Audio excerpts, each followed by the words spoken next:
당연히 사람도 매번 똑같은 얼굴을 계속 보다 보면요, 당연히 그 자극, 설렘이 떨어질 수밖에 없잖아요.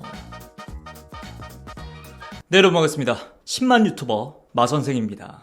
좀 이런 얘기를 할 때는 이렇게 좀 실버 버튼을 들고 해야 되는데, 네, 죄송합니다. 뭐 실버 버튼이 올 때까지 기다릴 수 없어가지고 제가 그냥 좀 급하게 말해봤습니다. 다시 한번 제가 10만 유튜버가 되기까지 구독해주시고 또 댓글로 늘 격려 말씀 이렇게 남겨주시고 모든 분들께 감사하다는 말씀 드리겠습니다. 고맙습니다. 그래서 오늘 제가 여러분께 말씀드리고 싶은 주제는요, 시간이 아무리 지나가도 질리지 않고 오히려 더 매력적인 그런 여자입니다. 참 이 연애라는 게 내가 좋아하는 남자를 꼬셔가지고 연애를 시작했어, 사귀었어, 땡! 요게 아니잖아요. 사귀고 난 다음에도 그 연애를 잘 유지해 나가는 거, 그리고 결혼해서도 여전히 그 남자의 마음속에 가장 매력적인 여성, 그 넘버원의 자리를 굳건히 지켜야죠. 안 그래도 제가 이제 1대1 상담할 때도 늘 이렇게 물어보시는 주제고요. 또 저희 채널에 지금 연애를 하고 계신 분들, 그리고 또 결혼하신 유부녀분들 다들 존재하기 때문에 오늘 얘기 전부 다 꼭 집중해 주시길 바라겠습니다.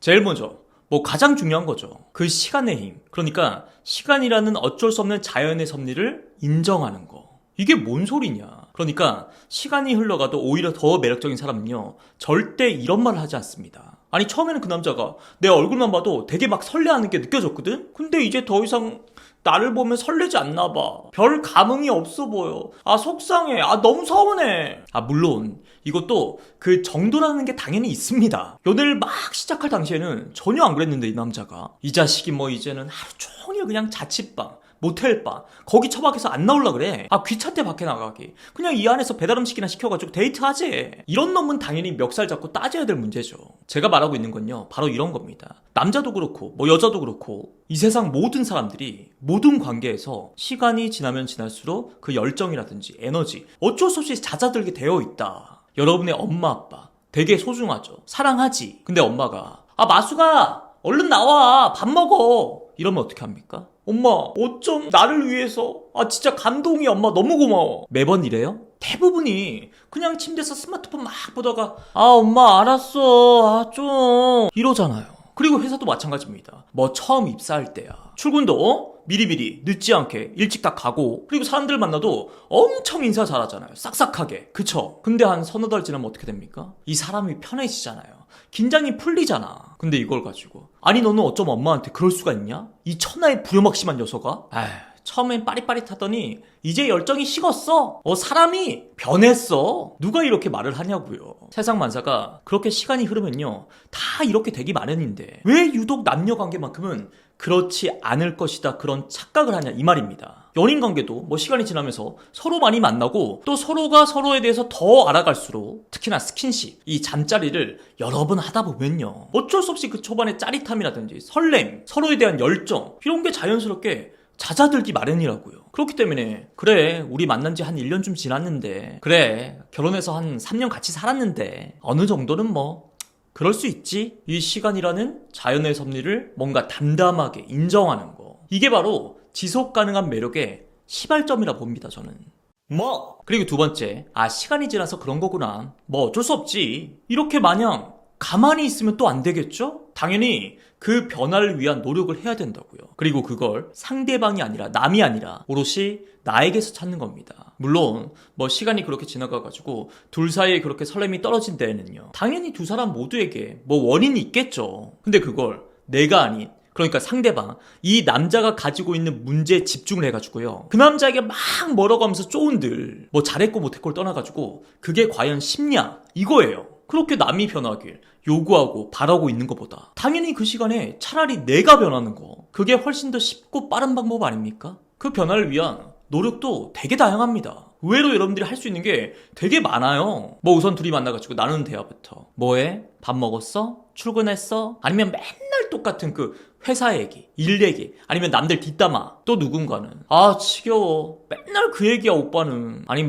좀 재미난 얘기 없어? 나 만나면 할 얘기가 그것뿐이야? 이런 사이에 누군가는 또 이따 오빠 만나가지고 무슨 이야기를 하면 재밌을까? 이런 좀 주체적인 생각을 하고 있다고요. 근데 결국 이 새로운 대화 시도도 내 삶이 똑같은 상태에서 막 억지로 지어 짜다 보면요, 언젠가는 한계가 오기 마련이거든요. 근데 내 일상부터 어떻게 하면 좀 뻔하지 않게, 어떻게 하면 바꿀 수 있을까? 뭐 이제 새로운 책을 읽어본다든지, 뭐 운동이나 취미생활, 그런 취미 또는 뭐 자기 개발을 위한 모임들, 거기 가서 또 새로운 사람들이랑 어울리면서 새로운 이야기들 막 나눠보고요. 그런 것들을 이제 하나씩 시도해보는 거죠. 그리고 이 외모 관리도 마찬가지야. 이 매력 이야기를 하면서 우리가 외모를 빼놓을 수는 없잖아. 그건 기만이잖아. 당연히 사람도 매번 똑같은 얼굴을 계속 보다 보면요, 당연히 그 자극, 설렘이 떨어질 수밖에 없잖아요. 그렇다고 뭐 내 얼굴을 완전 뜯어고칠 수는 없지. 뭐 운동하면서 몸도 좀 만들어보고 홈케어를 하건 뭐 아니면 피부과 가서 시술을 하건 과하지 않는 선에서 내 외모를요 이제 유지보수 해보는 거죠. 뭐 여자친구가 운동해가지고 살이 빠졌는데 바디 프로필 찍겠다고 막 마음먹고 운동하고 있는데 더 이상 너를 바라보면 설렘이 느껴지지 않아. 우리 아무래도 권태기인 것 같아.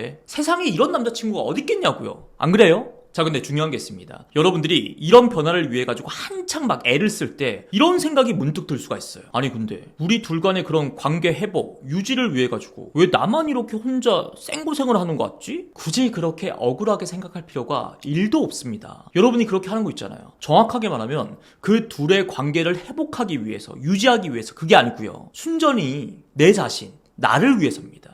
봐봐요. 우리가 맨날 하는 말이 있죠. 아님 말고. 요 마인드를 가지고 연애하는 사람이 가장 매력적이다. 근데 그놈의 아님 말고 마인드, 이 마인드를 어떻게 하면 가질 수가 있습니까? 진짜 아니다 싶을 때는 말고, 그러니까 때려치울 수 있어야 된다고. 근데 대부분이 그 아님 말고, 이 말고를 못하는 이유가 뭐예요? 아, 뭔가 아쉽거든, 또 쫄리거든, 이만한 사람 어디 가가지고 또 못 만날 것 같거든. 근데 그 앞서 말했던 외모관리뿐만 아니라 자기 개발을 위한 뭐 활동들, 모임들, 이걸 계속 하다 보면요, 나도 모르게 그렇게 나를 둘러싸 새롭게 만나는 사람들의 나를 향한 그 긍정적인 시선 있죠, 나에게 건네는 그 말들, 이게 뭔가 좋은 쪽으로 달라졌다는 걸 스스로도 느끼기 마련입니다. 그리고 그게 계속 하나씩 쌓이다 보면요, 진짜 아님 말고 나도 할 수 있겠는데? 이런 여유가 자연스럽게 내 안에 생기기 마련이라고요. 그럼 그 여유가 자연스럽게 이 남자친구에게도, 그리고 남편에게도 전해지게 되겠죠? 그럼 그 남자는 뭔가 모를 그 긴장, 안달, 후달림? 이런 게 생기는 거죠.